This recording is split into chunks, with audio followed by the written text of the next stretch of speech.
So this is a legendary throwback video for you. This is in 2003. Bernie Sanders and Alan Greenspan went into it. Now, if you don't know about Alan Greenspan, let me sum him up for you real quick. You know, his entire ideology and his career was based on believing Ayn Rand, believing like a very strict, pure, libertarian economic interpretation. All right, so right off the bat, we see Kyle is making a package deal out of Ayn Rand and libertarianism again, which he has done multiple times in the past. And it is true, Alan Greenspan used to be he was a student of Ayn Rand. He has essays in Capitalism, the Unknown Ideal, and it's good stuff. And I'm not going to get too into the denouncement of Alan Greenspan. Leonard Peikoff talked about it for 5 minutes on a podcast back in 2008, which I will link to down below. He can explain that better than I ever could.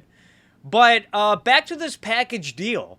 Ayn Rand and libertarianism and economics. Yeah, it's amazing that Kyle makes this conflation, given that I have seen him split hairs over, rightfully so, by the way. He splits hairs over differences between social democrats and democratic socialists. He even talks about Bernie Sanders. Oh, Bernie Sanders, he calls himself a democratic socialist, but he's more of a social democrat. And then he talks about the differences.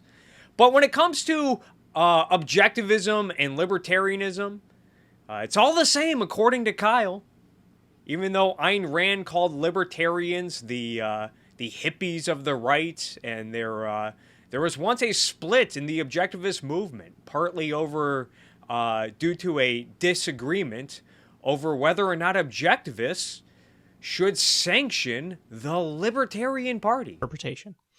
And he ran the Federal Reserve from 1987 to 2006. And so he really set fiscal policy, monetary policy for this country. And, you know, we know the results. It kind of culminated perfectly in 2007 and 2008 with the subprime mortgage crisis and the Great Recession. So this dude thought all these years, oh my God, I'm nailing it. Oh, my ideology is on point. In reality, he was creating a massive bubble which would burst and tank the global economy. Now, Kyle is actually not far off in his, he's actually not wrong in his assessment. Yes, the Federal Reserve, which is a major regulatory agency, which manages money, not manages money, but they control the money supply in the United States economy, and they artificially adjust interest rates and whatnot. That's existed since 1914. And he's right. Alan Greenspan was the chair of it from 1987 to 2006.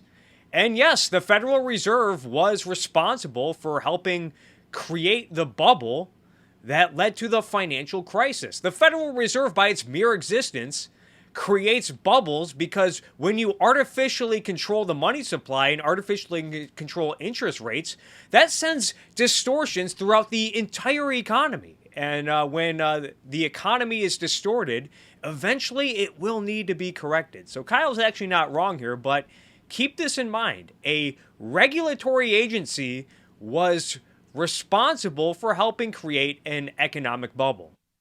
So Bernie Sanders knew this, and Bernie Sanders knew that the policies he advocates for are terrible.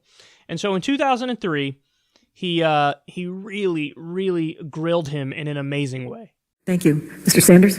And I'm going to skip over this squabble between Alan Greenspan and Bernie Sanders. The main reason is because I don't really know much about economics from 2003, but it really doesn't matter. Because if you know anything about Ayn Rand and objectivism, her advocacy for capitalism does not rest on economics, like Kyle might like you to think, or maybe he honestly thinks that because he doesn't know much. But Ayn Rand's political philosophy of laissez-faire capitalism is a logical consequence of her fully integrated philosophy of objectivism, which I am way oversimplifying things, but here it goes. It starts with metaphysics. Reality is what it is. And then we go to epistemology. Man is a rational being, and reason is man's basic tool of survival, and man should use his mind to sustain life. And then we go to ethics. How should man live? Man should try to live the best and happiest life possible, because after all, you only get one life in this universe. Why not try to live the best, happiest life possible? Why would you want to live if you're just going to be miserable all the time? And so then we go to politics. What is the proper role of government? How should society be organized? The proper role of government is the protection of the individual's right to life, liberty, and the pursuit of property and happiness. The protection of the individual's right to use his mind to live the best life that he possibly can, and force is the negation of reason. It is the negation of freedom. So government, their responsibility is to remove force from the marketplace, remove force from society by having law enforcement, by having courts of law to arbitrate disputes, and having a national defense to protect the country. And, we can go on all day about what the proper role of government is in this context. But again, this is an oversimplification. The reason why I bring this up is because her political views do not rest on economics. It's not like Ayn Rand looked at the economic charts one day and said, oh, well, capitalism sounds better than socialism, even though if you just look at it on a pure economic basis, that's a fact. For instance, let's say you were able to demonstrate that violating individual rights would be beneficial to the economy. You had charts, you had books, you had studies to show that violating, let's use a clear, concrete example. Let's say slavery. Let's say you had books and charts and studies to show that that slavery would yield an unprecedented economic growth. Well, it's not like if someone brought that argument to you, like, yeah, if we brought back slavery, the GDP would go through the roof. It's not like you or an objectivist or anyone in their right fucking mind would think to themselves, wow, this is pretty compelling stuff. I mean, it would really suck for the people that are enslaved. It would suck for the individuals that are treated as disposable property, and the people whose lives and livelihoods are sacrificed for the sake of their masters. But you know what? We really need that GDP growth and record unemployment. No one in their right fucking mind would buy this argument. Now, that's not to say that economics are unimportant. I think it's good to discuss economics, but I think it's mainly helpful when you're discussing specific economic principles and specific topics. But this squabble between Bernie Sanders and Alan Greenspan, it's just Bernie Sanders throwing out some random stats. Workers are making less money than ever, and jobs are getting shipped overseas, and the cost of medicine is going up, and all this stuff. He's making it sound like doomsday. And then Alan Greenspan responds with his cherry-picked stats about how technology is better, and how the standard of living in the United States is better than anywhere else in the world, and how the purchasing power of the dollar is better than before. So when it comes to a squabble like this, it's just, anyone can just cherry pick any stat they want and make it sound like doomsday or make it sound like heaven, because it's not really over anything specific. So if you don't mind, I'm just gonna go ahead and skip over this.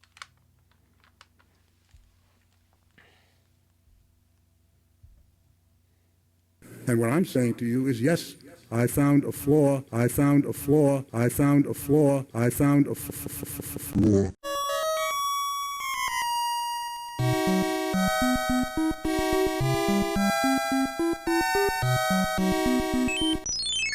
And yes, many American politicians claim to be inspired by Ayn Rand, but often abandon her principles in practice or are compromised by conflicting values, usually religion or some form of pragmatism. Even Rand student Alan Greenspan, who had essays published in Rand books, eventually became a government crony himself when he chaired the Federal Reserve. Do you feel that your ideology push you to make decisions that you wish you had not made? Well, remember that what an ideology is a conceptual framework with the way people deal with reality.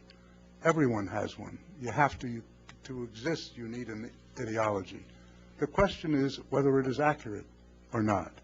And what I'm saying to you is, yes, I found a flaw. I don't know how significant or permanent it is, but I've been very distressed by that fact. May I just finish an answer to the question previously? You found a flaw in the reality. A flaw in the model that I perceived is the critical functioning structure that defines how the world works, so to speak. In other words, you found that your view of the world, your ideology, was not right. It was not working.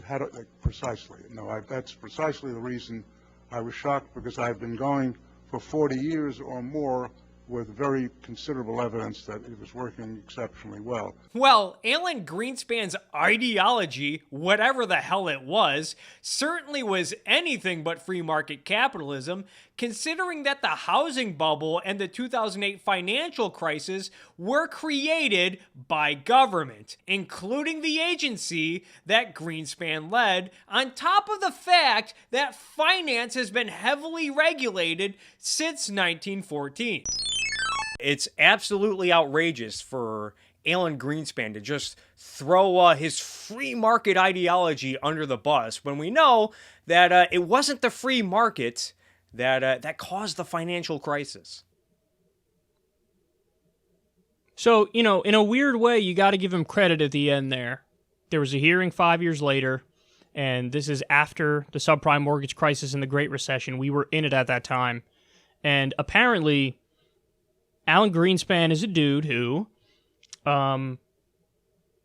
he really drank the Kool-Aid, and he really believed the Ayn Rand, Milton Friedman, pure libertarian worldview. And here we go again with the package deal. Ayn Rand, Milton Friedman, libertarians, they're all the same. Again, this is a guy that splits hairs over differences between democratic socialists, social democrats, progressives, corporatist Democrats, communists, and whoever else. But Ayn Rand and Milton Friedman, Objectivism and libertarianism, take it a step further, I assume the Chicago School of Economics and the Austrian School of Economics, they're all the same according to Kyle. He clearly doesn't know the difference. Even if you're a fan of Kyle and secular talk, even if you like this guy, you have to admit that this is intellectual laziness at its finest. Oh, there you are! You forgot your thinking thingy. And he thought, no, less government the better. Regulation is bad by definition. Yeah, less government and regulation is bad by definition. Now, remember back to the beginning of the video when Kyle rightfully asserted that the Federal Reserve and their policy was responsible for creating the bubble that helped contribute to the financial crisis of 2008, and now he's saying, "Oh, it was actually getting rid of regulations and less government. That's what led to it." Which is it, Kyle? You know, that's a really good question. Leave it all up to the free market. It'll work itself out. Yeah, it wasn't left to the free market, was it, Kyle? We had the Federal Reserve. He was the chair of a major regulatory agency. And it turned out that was a giant mistake. People in Wall Street are not the smartest guys in the room. People on Wall Street are the greediest guys in the room. They had no. So was it Alan Greenspan's decisions at the Federal Reserve, or was it greed on Wall Street? Had no problem over leveraging. They had no problem playing hot potato with toxic assets for profit, and that's what happened.